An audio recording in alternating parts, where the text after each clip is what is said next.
Nakapag-desisyon ka na ba kung alin dito sa dalawa? Kung si Griffin ba o si Falcon 180 na?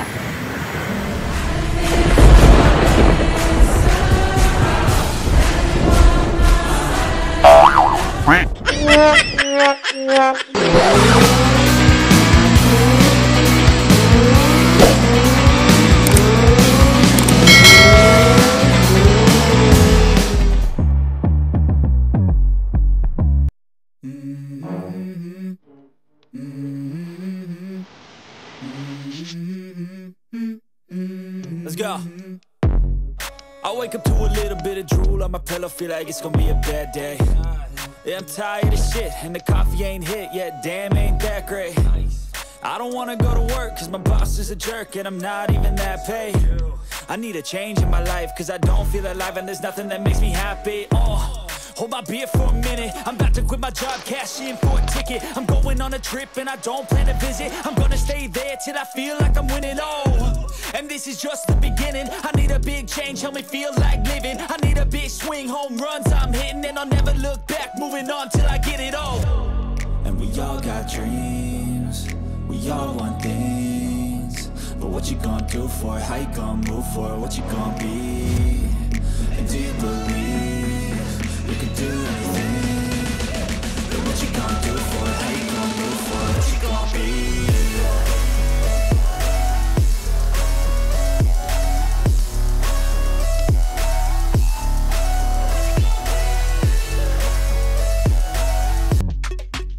Alam niyo mga riders, madali namang mamili kung alin dito sa dalawang tong inyong bibilhin. Siyempre, tukot-tukot lang sa bulsa. Tingnan nyo kung alin ang kasya. Tingnan natin yung presyo nila. Okay, sa Griffin 180 yan, 108,900 pesos. At dito naman po sa Falcon 180i ay 129,900 pesos. So meron po silang price difference na nasa 21,000 pesos. In short, budget nyo po talaga ang magdidikta kung alin ang mapipilian yung motorsiklo dito sa dalawa. Pero kagaya ng mga nasasabi ko po sa nakaraan, kahit alin man pong motorsiklo ang mapili nyo dito sa dalawa, sulit na po dahil sa kanyang specifications at sa reasonable naman pong presyo. Okay, kung itatanong nyo po bakit mas mahal ng 21,000 itong si Falcon 180i, same engine specifications lang naman sila. Okay lamang po talaga dito dahil sa kanyang braking system. Naka dual channel ABS na po itong si Falcon 180i. At the same time, equipped na rin po siya ng traction control system, kaya panalo na po tayo pagdating sa kanyang safety features. At dito naman po sa Griffin 180i, CBS lang po ang kanyang braking system. Combi braking system po ang ginamit. Nga pala, yung isa pong version nito na CBS, ang price po nun ay nasa 126,900 pesos. At isa pa pong reason kung bakit mas mahal po itong si Falcon 180i, syempre, adventure bike na po ito. Sa any road condition, kayang-kaya po itong makipagsabayan, lalo-lalo na sa mga lubak-lubak, sa madudulas na kalsada, or pang uphill-downhill nating mga lugarin. Unlike po dito sa ating Griffin, hindi siya ganun ka flexible pagdating sa kalsada. Syempre, magiging maingat pa rin po tayo. Pero pagdating sa city drive po, panalong-panalo itong si Griffin 180i. Installment naman po, pareho lang pong 10,000 ang kanilang down payment. Kaya pagtabihin na natin para may compare nyo. Sa monthly installment, medyo malaki po ang kanilang price difference. Kasi ang 6 months po dito sa Falcon ay nasa 23,680, 19,690 naman po sa Griffin 180. And then sa isang taon po, 12,900 sa Falcon, 10,761 po sa Griffin, 9,325 sa 18 months sa Falcon, 7,785 naman po dito sa Griffin 180. And then 7,531 sa 24 months Falcon. And then sa Griffin naman po 6,297. At sa 30 months naman po 6,454 sa Falcon, 5,404 naman po sa Griffin. At sa 36 months po, 3 taon, 5,736 sa Falcon at 4,808 naman po sa Griffin. So naglalaro po sa less than 2,000 ang kanilang price difference sa installment. Clarification lang mga ka-rider, kasi marami nga po nagtatanong, China po ba ito or Taiwan? Nag-research po tayo sa Google, yung nasa natin, ay nasa screen po, na manufacture po ito sa China, itong Euromoto. Pero yung pong SYM at eWay, purely Taiwan po yun. At sa pagpupunin namin, dito po ina-assemble po sa atin, sa Carmona po, malapit na po dito sa Binyan. Bali, mga Pinoy po nag-a-assemble ito, pero siyempre yung mga piyesa po, galing China and Taiwan. At para sa mga katanungan nyo po, kung may pyesa po bang available itong si Griffin or si Falcon, maganda, linawin po natin nung sales assistant dito po sa Mitsubishi Pinian, si Sir Gian. Okay, yun Sir Gian, good morning. Maraming salamat po ha. Ayan, clarification lang po. Available po ba ang mga piyesa natin Falcon at Griffin dito sa inyo? Yes po, makaka-order naman po dito sa mismong branch. Punta lang po kayo. Magdala po kayo ng sample ng piyesa para po matignan po magkano din po yung price. Kung sakali mag-order po kayo, magdadaan po kayo ng kalate para ma-order po yun. Mga ilang days po bago dumating ang piyesa, 3 sir? to 4 days po. 3 to 4 days available na. Sir, wala po bang available aftermarket talaga? Na mga, wala po. Dito lang sa inyo exclusive talaga. Sa warehouse po kuha. Okay, ayun, malino po mga riders. Sir, maraming salamat po sa clarification. Malino na siguro sa inyo na available po ang pyesa. Sunod po natin yung lighting system. Siyempre, pareho pong full LED ang mga lighting system po ng Falcon at ng Griffin. Depende na lang po talaga sa inyo na paningin kung alin ang kukunin nyo kasi may iba't iba po tayong reference pagdating sa forma ng motorsiklo. Nga pala, ang available na kulay po sa ABS version ng Falcon 180, light gray lang po. Dito naman po sa Griffin 180 ng Euromotor, tatlong kulay po ang available. Ito nga pong red and white combination. Meron din po siyang gray and black combination. At saka yung blue and yellow combination. And then unahin na po natin sa kanilang front tire. Magkaiba po ng brand ang ginamit. Dito po sa front tire ng Falcon, gumamit po ng Cordial tire. At dito naman po sa Griffin 180, Wanda tire naman po ang ginamit. And then ang kanya pong size ng gulong dito po sa Griffin ay nasa 100 by 80 by 14. At dito naman po sa Falcon 180, ang size po niya ay 110 by 80 by 14. So konti lang po ang kanilang diferensya. Pareho naman pong telescopic fork ang kanilang mga suspensions dito sa front. And then pagdating po sa braking system, pareho lang po silang naka single disc na meron pong dual piston caliper. And then CBS po ang braking system dito po sa Griffin, meron po siyang speed sensor. At dito naman po sa Falcon 180i, dual channel ABS na po ang kanyang preno. At naka traction control system na po siya. Kanila naman po mga taillight, medyo makitid lang po at pointed dito sa Griffin. Ayan, magkasama na po yung kanyang taillight, stoplight, siyempre. Nakabukod ang kanyang turning signals, LED na po. At dito naman po sa Falcon, ayan, malapad po yung kanyang taillight, maganda ang format, chic. Para talagang Falcon na ibon, di ba? And then nakabukod din po yung kanyang turning signals na all LED po siya. Same po siya ng fender dito sa rear. At eto na ang favorite parts or yung hinahangaan ko dito sa dalawang motorsiklo na to. Pareho na po silang naka dual shock absorber na meron pong sub-tank. Medyo light lang po ang pagka-gold ditong sa Griffin at matingkad naman po dito sa Falcon. Para sa akin mga riders, okay lang naman ang single shock, pero wag dito sa isang side, di ba? Mas maganda kung nasa gitna.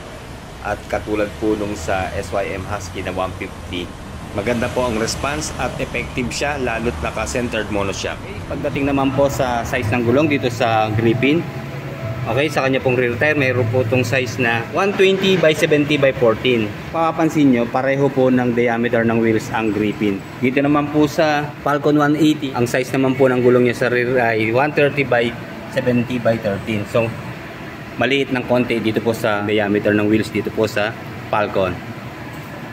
Then ayan, kita nyo naman yung kanyang mga wheels, kulay gold matte black lang po dito sa Griffin.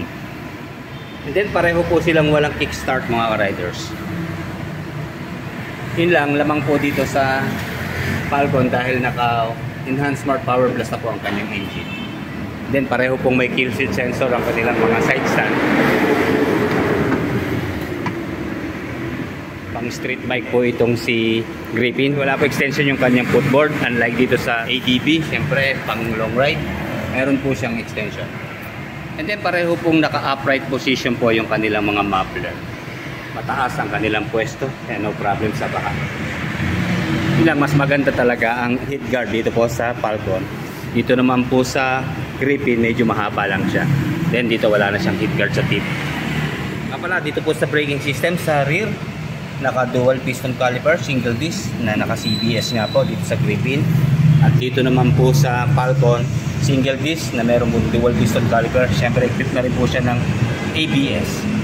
So yung kanya pong rear at front ay meron pong ABS.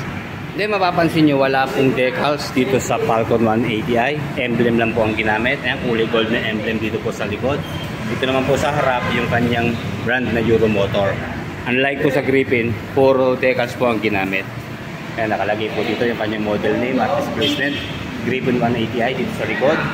Then mahaba pong kanyang model name na Griffin dito sa gitna. At sa harap naman po, yung kanyang brand na Euromotor. At sticker po ng CBS. Ayan, emblem lang din po sa Euromotor. Sa kanilang mga upuan, pareho lang din po sila ng design at style. Kaya panalo na rin kahit alin man po dito ang makuha nyo. Camelback type na po ang kanyang setup. Ayan, parehong-pareho lang po. Ayan, meron siyang hard plastic na protection dito sa kanyang pinakasandalan. At ngayon, equal din sa lambot. Pero magkaiba po sila siyempre ng hulma, yung kanyang sukat. Pero yung finish po ng kanyang seat cover, design, parehong-pareho lang po. I-check natin yung kanilang U-box.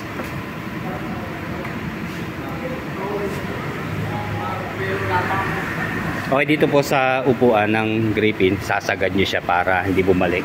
Unlike dito po sa Falcon, meron siyang stopper kahit hindi siya fully open. Sa kanyang physical appearance, makikita naman natin mas malaki po ang U-box ng Falcon 180i. Ang sukat na helmet lang po dito ay yung half face lang, hindi pa po sukat dito ang full face helmet. Dito po sa Griffin, ganoon din po, mga siguro quarter face o half face ang sukat. Yan ang pwesto po ng kanilang mga battery, almost sa gitna po siya, hindi makakaago po ng pwesto sa U-box. Andito po siya sa pinaka gitna po. Ayan, dyan po may pwesto po, may bahay yung ating baterya dito sa Falcon. At ganoon din po dito sa Griffin, dito rin sa gitna. Although pa ibabaw siya, hindi katulad sa Falcon po, sa ilalim ang daan. Yun lang, wala pong grab bar dito sa Griffin. Sana malagyan kahit kaso lang, di ba? Kasi mahirap po pag plastic ang hawakan natin, medyo madulas po yan pag biglang arangkada. May tendency na mahulog po yung ating angkas. Unlike dito sa Falcon, ayan, no problem, may kapitan.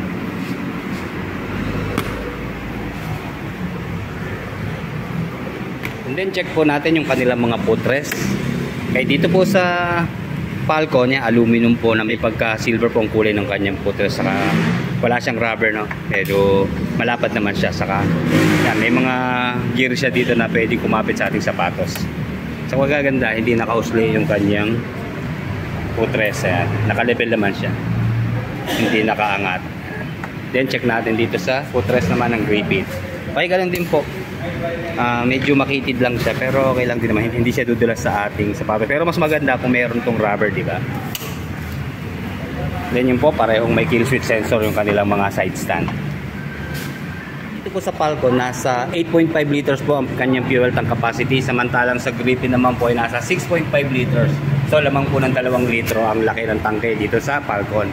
Pareho na po silang naka smart keyless system sa kanilang mga ignition. Kaya meron din po diyang pang manual key, pang physical key. And then dito naman po sa Griffin, ganun din po. Naandito naman sa gitna ng nabing pasukan ng kanyang susi. Then mas premium ang dating ng button po dito sa fuel seat ng Griffin. Then meron po silang pocket, pareho pong nasa left side. Dito po sa pocket ng Falcon, okay, nandito po yung kanyang USB type na charging port sa bandang taas. Then kasya po dito ang dalawang cellphone. Pa side view nga lang po ang lagay. At dito naman po sa Griffin 180i, ayan, malalim siya pero isang cellphone lang po ang pwede. Medyo makitid po siya. And then yung kanya pong charging port na USB type na rin po. Pala malilimutan ko pa, sa fuel consumption almost the same din po sila. Around 35 to 40 kilometers per 1 liter po dahil nasa 180cc po ang kanyang displacement. At of course, naka 4 valve na po pareho to. And then pareho na pong fully digital ang kanilang instrument panel. Yun nga lang po, TFT display na po dito sa Falcon na hindi naman po nagkakalayo yung kanilang mga sizes sa screen. Mga nasa 4x2 inches po.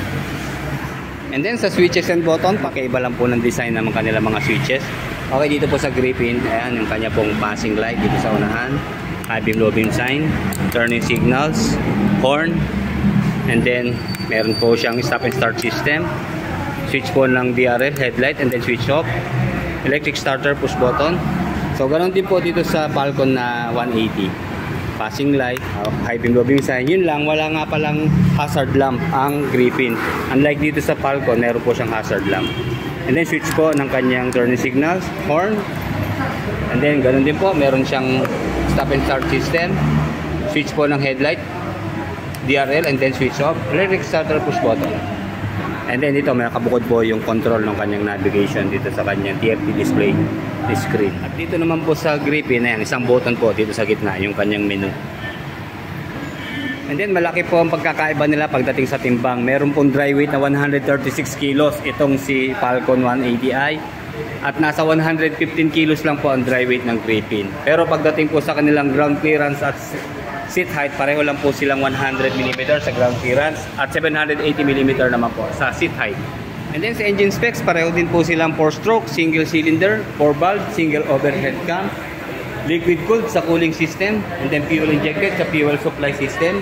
Dito po sa Falcon 180i, ang kanya pong eksaktong displacement ay nasa 174.2cc displacement at nasa 180.4cc naman po dito sa Griffin 180. And then sa performance naman po nitong si Falcon 180i, meron po siya maximum power na 18.5 horsepower at 8,500 RPM, 17.2 Nm of torque at 6,500 RPM. At dito naman po sa Griffin 180, meron po siya maximum power na 17.4 horsepower at 8,250 RPM and 15.7 Nm of torque at 6,500 RPM. Sana nakatulong po sa inyo yung munting pag-a-analyze natin dito sa dalawang motorcycle na ito para makapag-decision na po kayo kung ano sa dalawa ang inyong kukunin. At kung may mga karagdagang katanungan pa po kayo, message lang po kayo sa kanilang FB account na Mitsukoshi Pinya. Okay, like, comment, and subscribe sa ating channel. Salamat po.